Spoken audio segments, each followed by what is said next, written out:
हरि ओम। वेद प्रेमियों, सुधी श्रोताओं, संप्रति हम ऋग्वेद के प्रथम मंडल के 34वें सूक्त के 10वें मंत्र की व्याख्या में प्रवेश करने जा रहे हैं। यह मंत्र जगती नाम के छंद में निबद्ध है। दृष्टा ऋषि हैं हिरण्यस्तूप आंगिरस, देवता हैं अश्विनी कुमार। शीर्षक है अश्विनी कुमारों का यज्ञ में आवाहन। तो शीर्षक विषयक संदर्भ को हम जान चुके हैं। यज्ञ से अर्थ तो जो यज्ञ होता है आहुति के माध्यम से वो तो है ही है, साथ साथ प्रत्येक कार्य यज्ञ है। जो शुभ काम है, यज्ञो वैश्य समम कर्म, यज्ञो वैश्य समम कर्म, यज्ञ सब जितने श्रेष्ठ कर्म हैं वो सब यज्ञ हैं। तो अश्विनी कुमार स्वास्थ्य के देवता हैं, तो स्वास्थ्य के बिना कोई यज्ञ नहीं हो सकता है। तो इसलिए अश्विनी कुमारों का आवाहन, उनकी शक्तियों से अपने को संपन्न करना, यह परम आवश्यक है। ऋषि इसी भावना को ध्यान में रख करके अश्विनी कुमारों को अपने जीवन यज्ञ में आहूत करता है। तो संबंधित मंत्र इस प्रकार से है। ना सत्यागच्छतं हूयते हविर्मध्वः पिबतं मधुपेभिरासभिः योर्हि पूर्वं सवितो शशो रथमृताय चित्रं घृतवन्तमिष्यति। अब हम शब्दार्थ से परिचित हो लें। ना सत्या, ये संबोधन है अश्विनी कुमारों का। हे सत्यनिष्ठ दोनों अश्विनी कुमारों, हवि हुयते, हवि माने हव्य द्रव्य, हुयते माने आहूत किया जा रहा है, यानी डाला जा रहा है। तो आगच्छतम, तुम दोनों आ जाओ। मधुपेभि आसभि, मधुपेभि माने मधु को पीने वाले, यानी मधुर द्रव्य का सेवन करने वाले। आसभि, आस कहते हैं मुख को, आस्य, अति अनैनित आस्या, जिससे खाया जाए वो मुख है। तो आसभि माने मुखों द्वारा, मधुर पदार्थों के भक्षी मुखों द्वारा। मध्वा पिबतम, तुम मधुर रस का पान करो। युवः चित्रम घृतवंतम रथम ही, युवः माने तुम दोनों का, चित्रम माने विचित्र, घृतवंतम माने बलशाली, रथम रथ है।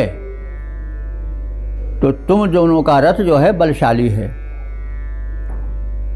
तो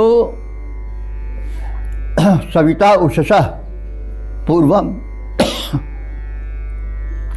सविता सूर्य को कहा जाता है। वह जो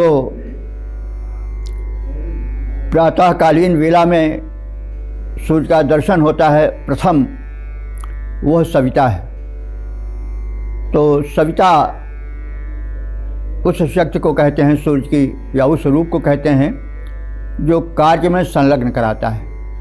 जब सूर्योदय होता है तब संसार, पशु पक्षी सभी अपने अपने कार्यों में संलग्न हो जाते हैं। तो सविता इसीलिए कहा जाता है। सविता देवता का बड़ा महत्व है, गायत्री मंत्र सविता देवता पर ही है। तो ये सविता उषसा, सूर्य और उषसा हमारी उषाएँ, ऋताय इष्यति, ये ऋताय माने यज्ञ, ऋत कहते हैं सत्य को और ऋत यज्ञ को भी कहते हैं। चतुर्थी है ऋत का, ऋताय माने यज्ञ के हेतु, इष्यति वो प्रेरित करती हैं। तो उषा काल का जो समय होता है बड़ा ही स्वास्थ्यप्रद माना गया है। तो यह संबंधित है अश्विनी कुमारों से, क्योंकि अश्विनी कुमारों का संबंध स्वास्थ्य से है और स्वास्थ्य का संबंध उषा काल से है। तो इसमें ये कहा गया है कि हे अश्विनी कुमारों, तुम सत्यनिष्ठ हो, तुम्हारी सत्ता को झुठलाया नहीं जा सकता है। क्यों? एक आरोग्य शक्ति है, इसको हम चाहें तो इस रूप में कह सकते हैं कि जब तक शरीर में इम्यूनिटी पावर, जिसको आरोग्य शक्ति कहते हैं, वो रहती है तभी तक दवाएं काम कर पाती हैं। जीवन शक्ति समाप्त हो जाती है तो फिर संसार में ऐसी दवा बनी ही नहीं है कि उसकी रक्षा कर सके। तो अश्विनी कुमार उसी जीवनी शक्ति से संबंधित हैं और रहते कहाँ हैं? रथ पर। किस रथ पर? शरीर रूपी रथ पर। तो इस शरीर रूपी रथ में रहने वाले दोनों अश्विनी कुमार, दोनों अश्विनी कुमारों के विषय में हम पूर्व मंत्रों में व्याख्या कर चुके हैं कि वे दो हैं। क्यों दो हैं? ये बातें बताई गई हैं। तो तुम प्रेरित करो कि मधु पी भी आस भी, कि हमारे मुखों द्वारा केवल मधुर आहार आहुति रूप में शरीर रूपी यज्ञ वेदी में डाला जाए। तो मधुर से मतलब ये नहीं खूब स्वादिष्ट, स्वादिष्ट का मतलब जो कि स्वाद हो लेकिन गुणकारी न हो, जिह्वा को संतुष्ट करे लेकिन शरीर को विकृत कर दे। तो यहाँ मधुर से मतलब हुआ जो परिणाम में भी मधुर हो और स्वाद में भी मधुर हो। ऐसे पदार्थों को हमारे मुख के माध्यम से इस शरीर रूपी यज्ञ कुंड में डालो और उसकी प्रेरणा भरो। क्यों? स्वास्थ्य का पहला नियम है भक्षण, जैसा अन्न वैसा मन। तो अन्न माने जो कुछ खाया जाए सब अन्न है। अन्न से मतलब केवल ग्रेन से नहीं, चावल गेहूँ ही नहीं, अन्न से मतलब यावत भक्ष्य पदार्थ हैं सब अन्न है। उनके स्वरूप हो सकते हैं, कुछ लेह हों, चाटने वाले हों, कुछ भक्ष्य हों, चबाने वाले हों, कुछ जो है वो पेय हों, पीने वाले हों, लेकिन है सब अन्न ही। तो इस तरह से तुम दोनों विचित्र, घृत माने घी तो होता ही है, घृत माने शक्ति भी होती है, ऊर्जा भी होती है। इस प्रकार से तुम शरीर को ऊर्जास्वल बनाओ और ऐसे ऊर्जा युक्त शरीर पर आरोग्य शक्ति बनकर तुम लोग स्थित रहो, यह प्रार्थना है।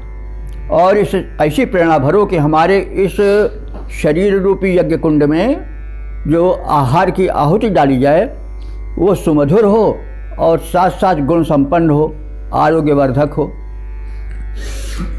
और तुम दोनों सूर्य उदय के प्रथम क्षण में, जबकि सूर्य का स्वरूप सविता रूप में स्थिर रहता है अंतरिक्ष में, और उसके पूर्व के उषा काल में तुम दोनों अधिक सक्रिय होते हो और हमें ऋताय इष्यति, सत्य रूप यज्ञ के लिए प्रेरणा भरते हो। कहने का मतलब हुआ कि उषा काल में जब सविता का, भगवान का प्रारंभिक रूप सूर्य का दिखाई पड़े, उस समय जो कुछ हम भक्षण करते हैं, इसीलिए उषस्पान की भी व्यवस्था है, सवेरे उठकर पानी पीना। और भक्षण हम वायु का भी करते हैं, वो भी वायु भक्षण भी होता है नहीं, इसलिए वायु एक आहार है। यह भी लोग उतना ध्यान नहीं देते हैं क्योंकि वायु भी भक्षण की जाती है। तो वायु आहार है, तो उस समय का जो वायु भक्षण होता है बड़ा शुद्ध होता है, उस समय जीवनी शक्ति अधिक होती है। तो ये सब वैज्ञानिक संकेत इस मंत्र में छिपे हुए हैं कि हे शरीर में आरोग्य शक्ति रूप में रहने वाले अश्विनी कुमारों, तुम हमको उषा काल के वायु भक्षण में और साथ ही साथ सविता रूप की किरण के शरीर में प्रवेश के भक्षण रूप में प्रेरित करो और हमारे इस जीवन यज्ञ में सम्मिलित हो। यह है इसका शब्दार्थ सहित एक संक्षिप्त व्याख्या का रूप प्रस्तुत है। अब हम इसके भावार्थ को जान लें। हे सत्यनिष्ठ अश्विनी कुमारों, यज्ञ में आहुति डाली जाती है। यज्ञस्थल पर आओ, मधुर पेय ग्राही मुखों से मधुर पेय पान करो। आपके विचित्र रथ को सूर्यदेव उषाकाल के पूर्व ही यज्ञ में जाने हेतु प्रेरित करते हैं। मतलब ये तो इसका सीधा सपाट अर्थ हुआ, लेकिन इसका जो रहस्यात्मक अर्थ है उसको अभी शब्दार्थ के माध्यम से बताया गया। इसका मतलब हुआ कि अश्विनी कुमार एक आरोग्यवर्धक शक्ति हैं, जो कि वैद्य हैं, जो कि शरीर में हमारे निवास करते हैं। वे इस हमारे शरीर रूपी रथ पर आसीन रहें और आए, यानी जागृत रूप में आवें, सक्रिय रूप में आवें और हमारे इस शरीर रूपी यज्ञ कुंड में मधुर आहार को डालें, क्योंकि जैसा आहार होगा वैसे ही शरीर बनेगा, वैसे ही मन बनेगा। तो ये भी कहा गया है कि आपका रथ जो है सविता, सूर्य भगवान के सविता रूप के उदय काल में और उषा काल में विशेष सक्रिय रहता है। यानी हमारे इस शरीर रूपी रथ को जिस पर आप आसीन रहते हो, उसको प्रातः काल में, उषा काल में और सूर्योदय काल में विशेष रूप से सक्रिय रखो। हम उस समय अपने समय को निद्रा में न बितावें, बल्कि वायु भक्षण द्वारा और उन पदार्थों के भक्षण द्वारा जो शरीर में स्वास्थ्य लाने वाले हैं उनका सेवन करें। ये इसका मतलब स्पष्ट अर्थ होगा, जिसको हम हृदयंगम करें और ऋषि के संदेश का पालन करें, क्योंकि जब तक पालन नहीं करेंगे तब तक हम उसके प्रति सच्ची भक्ति नहीं दिखा पाएंगे। अब इसका छंदोबद्ध रूप देख लिया जाए। सत्यनिष्ठ अश्विनी कुमारो यज्ञ हो रहा है, सत्यनिष्ठ अश्विनी कुमारो यज्ञ हो रहा है। आहुतियाँ अनल में अब डाली जा रही। मधुर सप्रेम, मधुर सुप्रेम ग्राही मुख है तुम्हारे देव। मधुर मधु पेय पान करो आवो यज्ञ में यहीं। तुम दोनों के विचित्र, तुम दोनों के विचित्र रथ हैं सराहनीय। रखे रहते हैं घृत पूर्ण पात्र भी वहीं। रवि रवि उषा गमन के पूर्व यज्ञ गमनार्थ प्रेरित तदर्थ करो। प्रेरित तदर्थ करते हैं तथ्य सत्य ही। तो इस प्रकार से हम अश्विनी कुमारों के रथ के विषय में परिचय प्राप्त किए और प्रातः काल में और सूर्योदय काल में हम जागृत हों और शरीर के में जो आरोग्य शक्ति रूप में, इम्यूनिटी पावर रूप में बैठे हुए हैं अश्विनी कुमार, उनको संतुष्ट करें और उन्हें जीवन यज्ञ में सम्मिलित करके अधिक ऊर्जा का शरीर में संचयन करें। यह संदेश है मंत्र का। ओम हरि ओम। वेद प्रेमियों, सुधी श्रोताओं, संप्रति हम सब ऋग्वेद के प्रथम मंडल के 34वें सूक्त के 11वें मंत्र की व्याख्या में प्रवेश करने जा रहे हैं। यह मंत्र जगती नाम के छंद में निबद्ध है।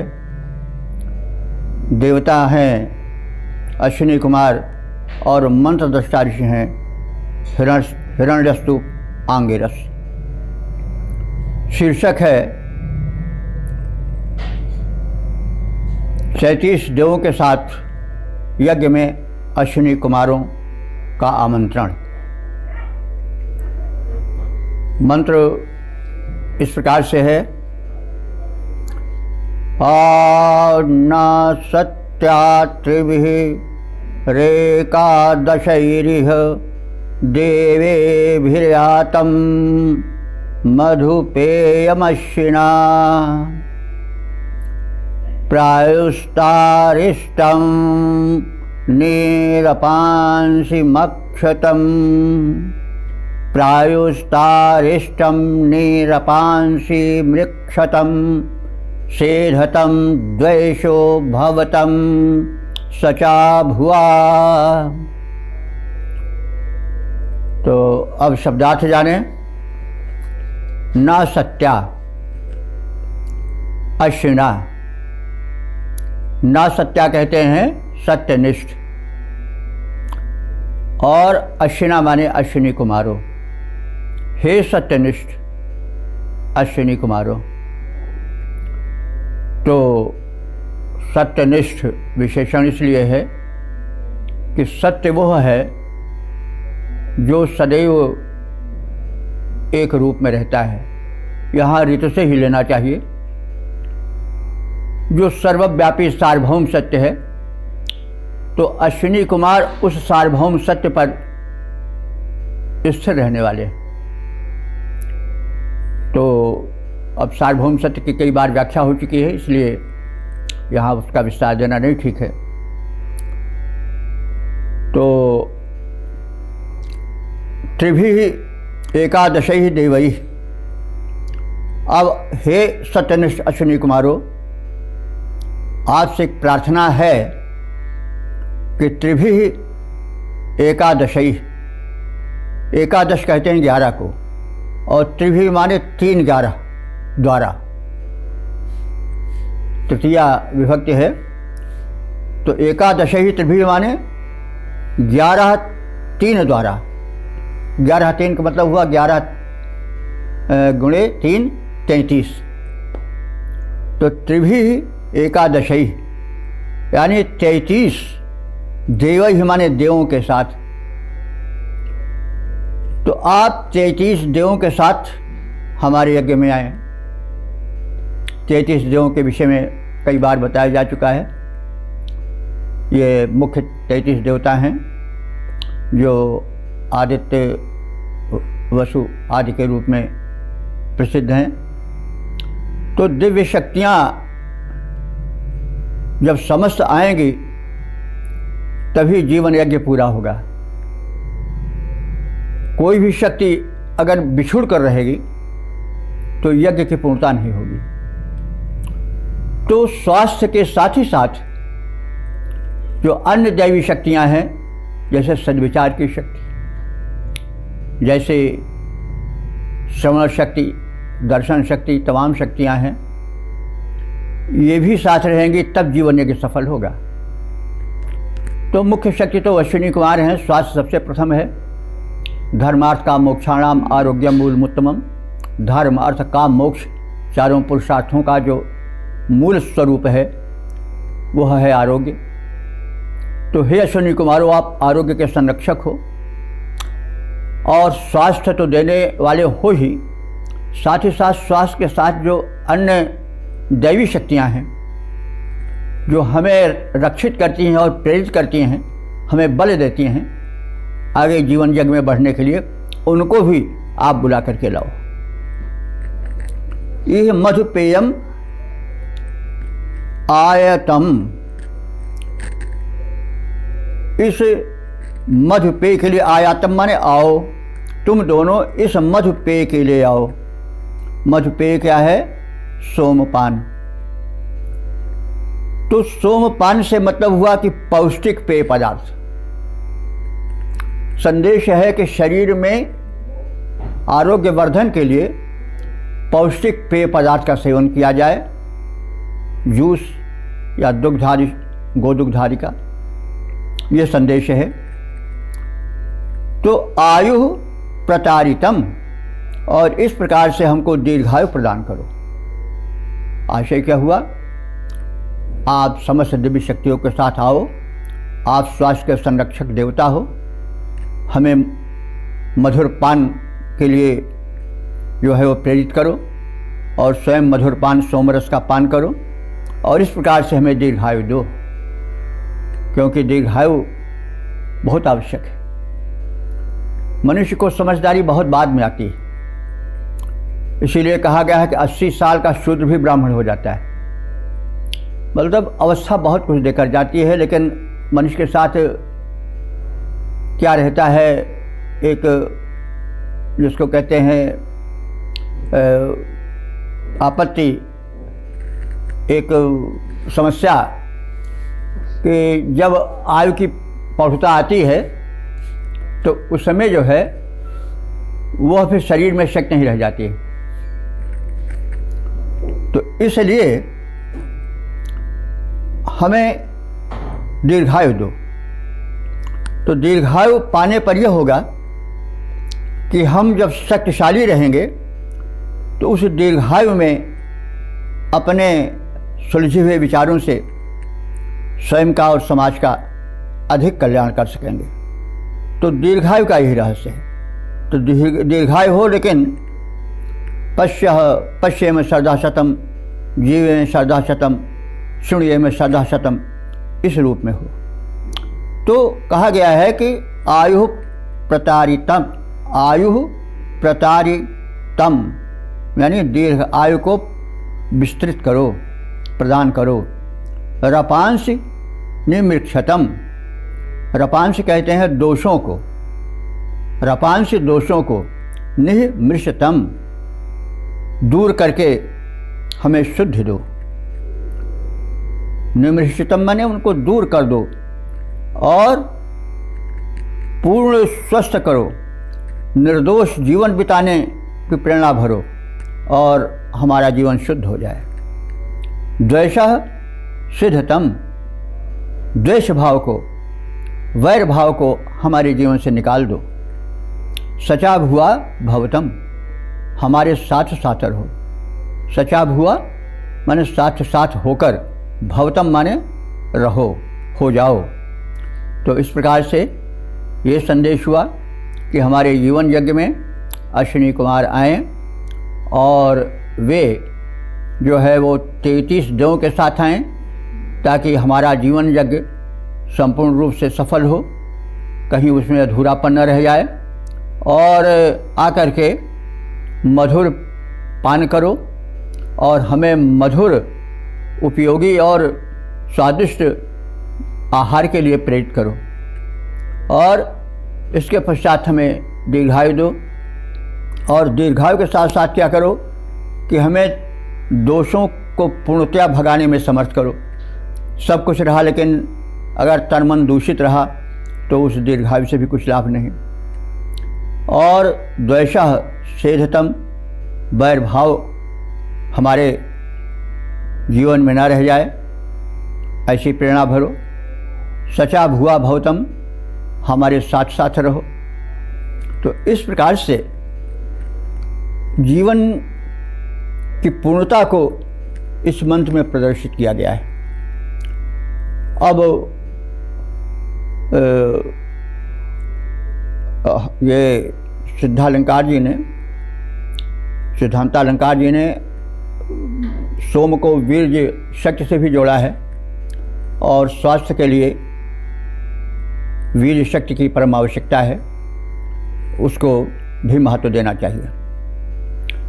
तो इस प्रकार से इस मंत्र का आशय यह हुआ कि अश्विनी कुमार हमारे जीवन यज्ञ में पधारें और समस्त 33 कोटि में रखे जाने वाले देवताओं को अपने साथ लावें ताकि हमें संपूर्ण शक्तियाँ मिलती रहें और स्वयं मधुर पान करके हमें मधुर पान करने के लिए अर्थात स्वादिष्ट और स्वास्थ्योपयोगी वस्तुओं के पान में प्रेरित करें और इस प्रकार से हमें दीर्घायु दें।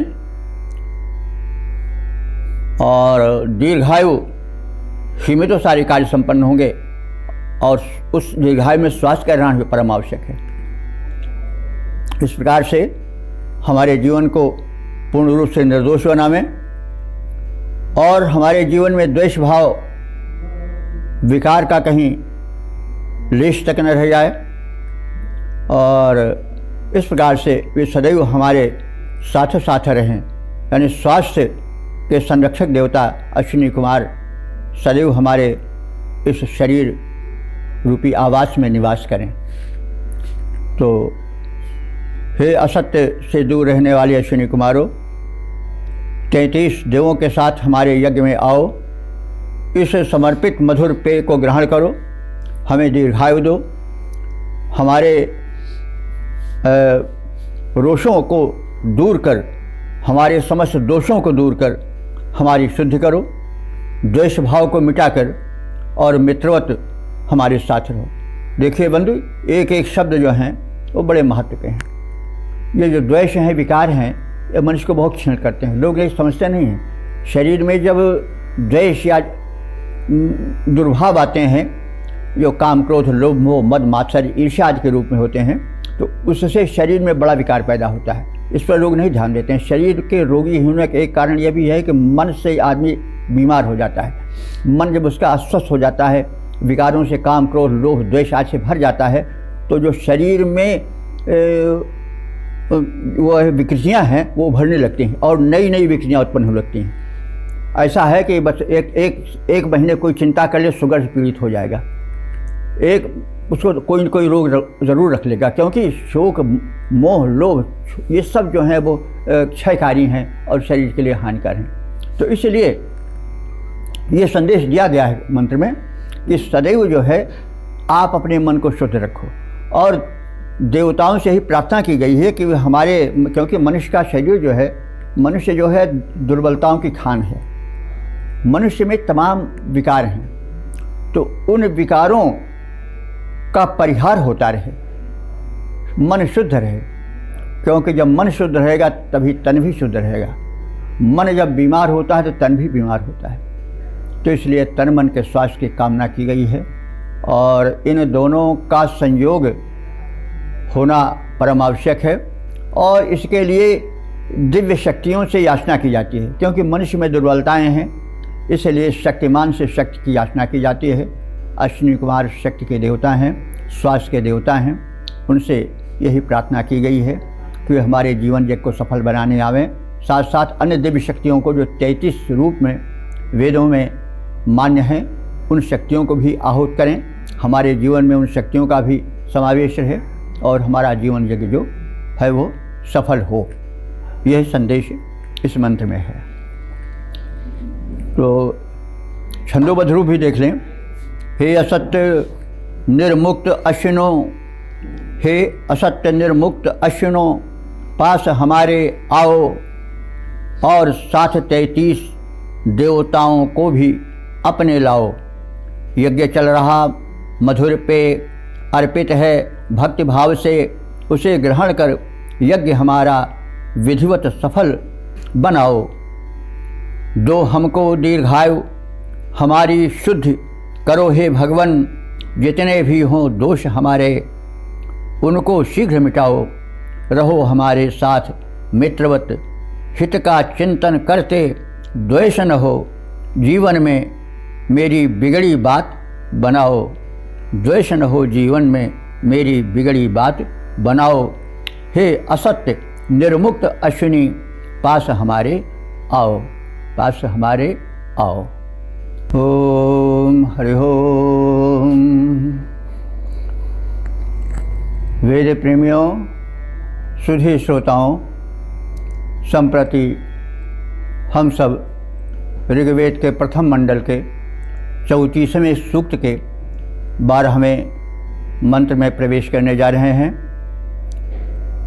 यह इस सूक्त का अंतिम मंत्र है। यह मंत्र त्रिशुप नाम के छंद में निबद्ध है। इसके दृष्टा ऋषि हैं हिरण्यस्तूप आंगिरस, देवता हैं अश्विनी कुमार। शीर्षक है अश्विनी कुमार बल और विजय दें। जो अंतिम याचना है समापन काल में, वो बल और विजय की है। सारे कार्य इसलिए होते हैं कि हमारा शरीर बलिष्ठ रहे, हमारी बुद्धि तीक्ष्ण रहे, तीव्र रहे, कुशाग्र रहे और हम विजय पाएं, सफलता पाएं। तो यह स्वस्थ शरीर से ही संभव है। स्वास्थ्य के संरक्षक देवता देवभिषज अश्विनी कुमार हैं, तो इसलिए उनसे प्रार्थना की गई है कि अश्विनी कुमार हमें बल और विजय दें। इस भाव को समेटे हुए मंत्र का प्रथम पाठ हो जाए।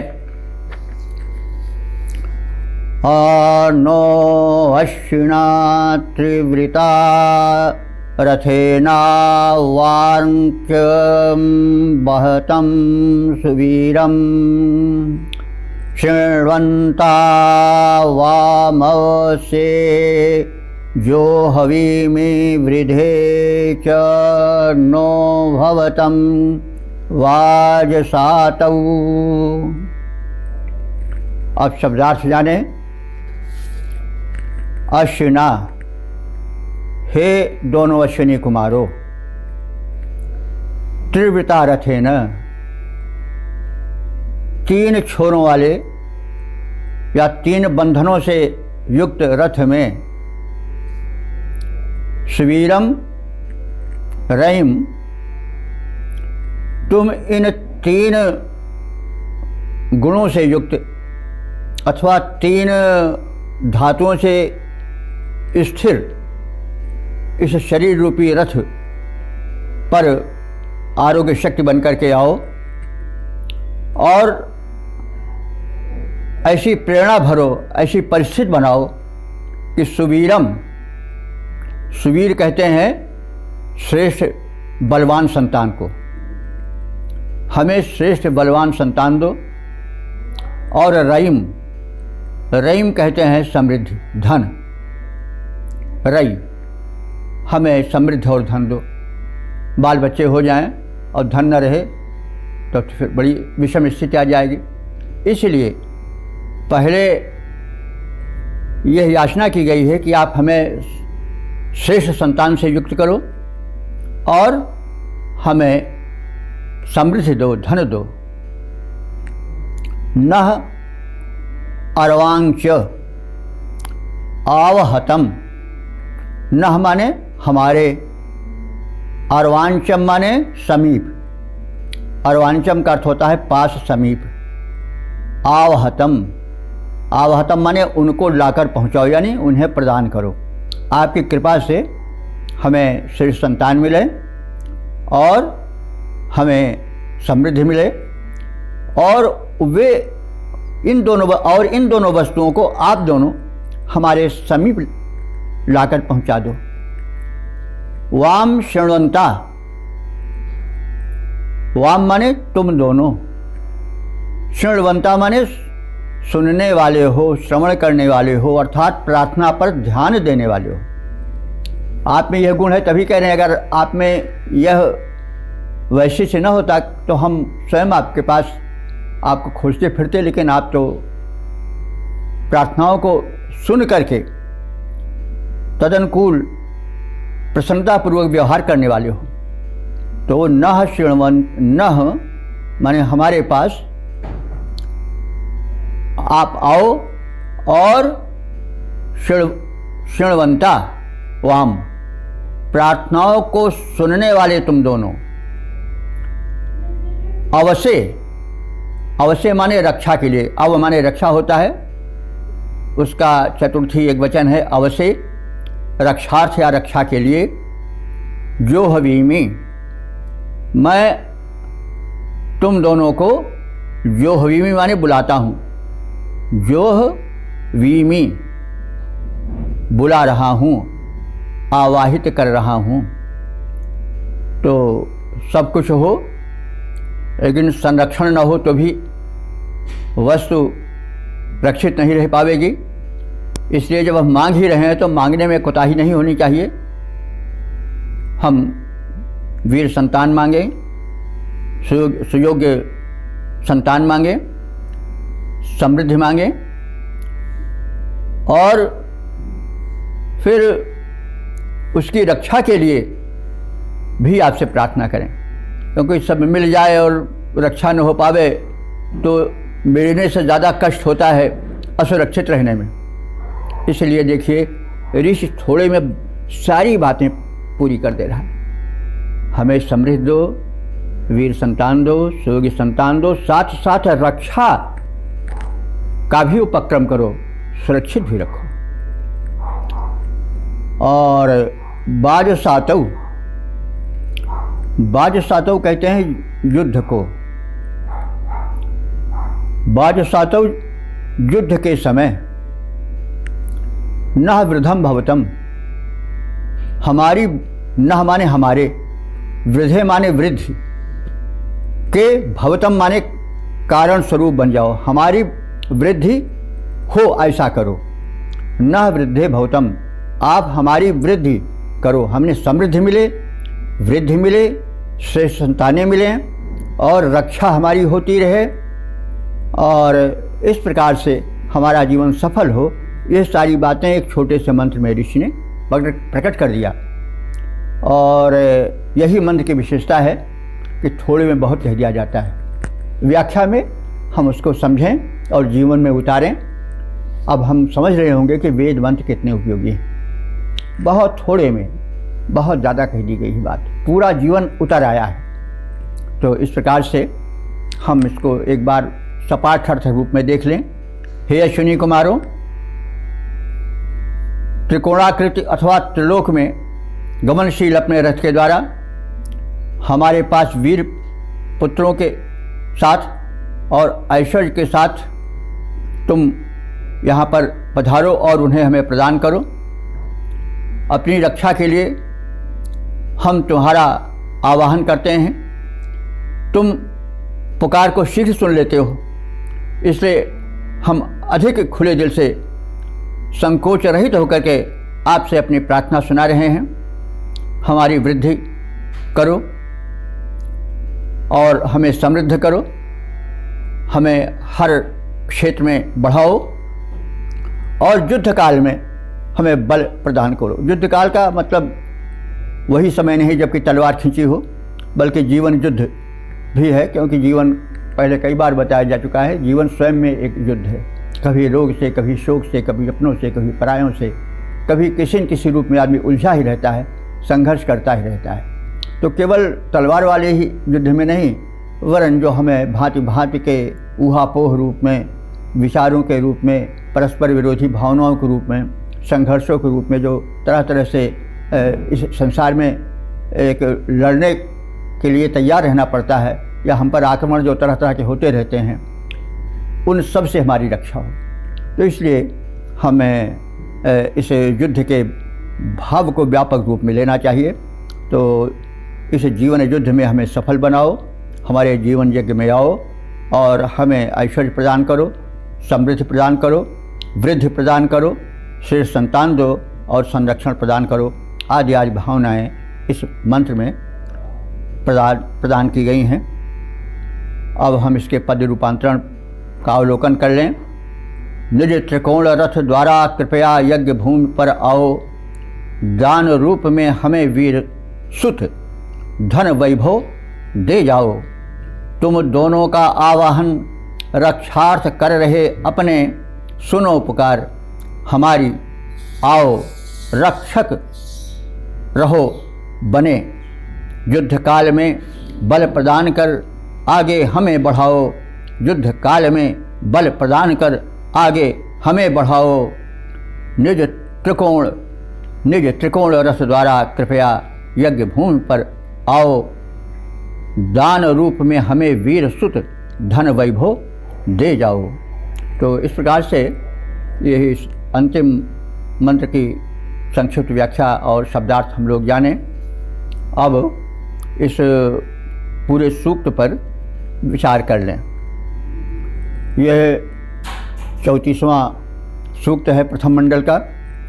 इसमें 12 मंत्र हैं और कुल मिलाकर के अब तक ले 410 मंत्रों की शब्दार्थ सहित व्याख्या हो चुकी है और इसमें जो छंद प्रयुक्त हैं वो दो हैं, एक तो जगती है, दूसरा त्रिष्टुप है। तो 9 और 12 संख्यक मंत्र जो हैं त्रिष्टुप के हैं और शेष जो हैं जगती के हैं। जगती मंत्र में 48 वर्ण होते हैं और त्रिष्टुप में 44 वर्ण होते हैं। इसमें इसके जो देवता हैं वो अश्विनी कुमार हैं। अश्विनी कुमारों के विषय में पर्याप्त प्रकाश डाला जा चुका है। वे स्वास्थ्य के देवता हैं, सूक्ष्म रूप से हमारे शरीर में उनका निवास रहता है। हम उनको बुलाते हैं, उस शक्ति को जागृत करते हैं और उनसे स्वास्थ्य की कामना करते हैं, क्योंकि धर्म अर्थ काम मोक्षाणाम आरोग्यम मूलमुत्तमम। और स्वास्थ्य के साथ उनसे समृद्धि भी मांगी गई है और उनसे सद्बुद्धि भी मांगी गई है, क्योंकि अगर सद्बुद्धि ना रही तो सारी समृद्धि नाश का कारण भी बन जाती है। तो सद्बुद्धि है, समृद्धि है और संतान भी मांगी गई है, लेकिन संतान जो सुयोग्य हो और वीर संतान हो, और उनसे स्थान स्थान पर प्रेरणा भी मांगी गई है। और वो उनको 3 वस्तुएं बड़ी प्रिय हैं। वो त्रिदोष वैद्य हैं, इसलिए त्रिदोष अथवा वात पित्त कफ इनके संतुलन पर, समावस्था पर आधारित स्वास्थ्य रहता है और इसलिए 3 बार आवाहन करना चाहिए, 3 बार अपने शरीर के स्वास्थ्य पर ध्यान देना चाहिए, 3 बार आहार करना चाहिए। आहार ऐसा हो जो मधुर हो, सुस्वाद हो, लेकिन गुणकारी हो। केवल जिह्वा स्वाद के लिए भक्षण ये बहुत मतलब दोषपूर्ण मनस्थिति है। एक लुकमान वैद्य हुए हैं, उनका कहना है कि मनुष्य अपनी कब्र अपने जिह्वा की नोक से खोजता है। अपनी कब्र वह जिह्वा की नोक से खोदता है। इसका मतलब हुआ कि जीभ जो है आदमी को मृत्यु के निकट ला देती है, रोगी बना देती है। तो इसीलिए बार बार कहा गया है कि आप जो है वो हमारे शरीर में, इस जो एक शरीर एक यज्ञ स्थल है, इसमें जो आहुति पड़े वो हो पुष्ट अन्नों की, पुष्ट आहार की पड़े और इस प्रकार से हम स्वस्थ शरीर द्वारा दीर्घ जीवन प्राप्त करें। दीर्घ जीवन इसलिए आवश्यक होता है कि लंबा जीवन अनुभव से युक्त होता है और लंबा जीवन स्वस्थ रहे यह बहुत आवश्यक है, क्योंकि अगर चारपाई पर अशक्त होकर के बीता तब वह एक दुर्भाग्य बन जाता है, एक अभिशाप बन जाता है। और दीर्घ जीवन, स्वस्थ दीर्घ जीवन ये बहुत बड़ा वरदान है। इसलिए जीव में श्रद्धा शतम, पश्य में श्रद्धा शतम, शून्य में श्रद्धा शतम, यह ऋषि प्रार्थना करता है वेद में कि मतलब हम 100 वर्ष जिएं, लेकिन ऐसे नहीं, निरोग होकर के जिएं, देखें 100 साल तक, सुने 100 साल तक। और अदीना श्याम श्रद्धा शतम, 100 साल तक हम दीन न बने, हम बिल्कुल बिगड़ी हुई चिंतनीय शोचनीय स्थिति में न रहें, समृद्ध रहें, संपन्न रहें, प्रसन्न रहें। इस प्रकार से 100 वर्ष की आयु दिव्य शक्तियों से मांगी गई है। दिव्य शक्तियों में वो शक्ति है, क्योंकि सारी शक्ति तो शक्तिमान से मिलती है। अश्विनी कुमार जो हैं वो स्वास्थ्य के देवता हैं, तो सबका मूल तो स्वास्थ्य है। जब स्वस्थ रहेंगे तो हम समृद्ध रहेंगे और समृद्ध रहेंगे तो यदि हमारा जीवन सही रहा तो हम स्वस्थ भी रहेंगे। तो स्वास्थ्य का और समृद्धि का बड़ा संबंध है। अश्विनी कुमारों से संपूर्ण जीवन संबंधी वस्तुओं की याचना की गई है और इस प्रकार से अश्विनी कुमारों के महत्व को इस सूक्त में बड़ी अच्छी तरह से बताया गया है। संपूर्ण स्वास्थ्य संबंधी रहस्यों को समझाया गया है और जीवन के उद्देश्य को विवृत किया गया है, अच्छी तरह से स्पष्ट करके बताया गया है। तो इस प्रकार से अब हम इस सूक्त के समापन के पश्चात वाणी को विराम दे रहे हैं।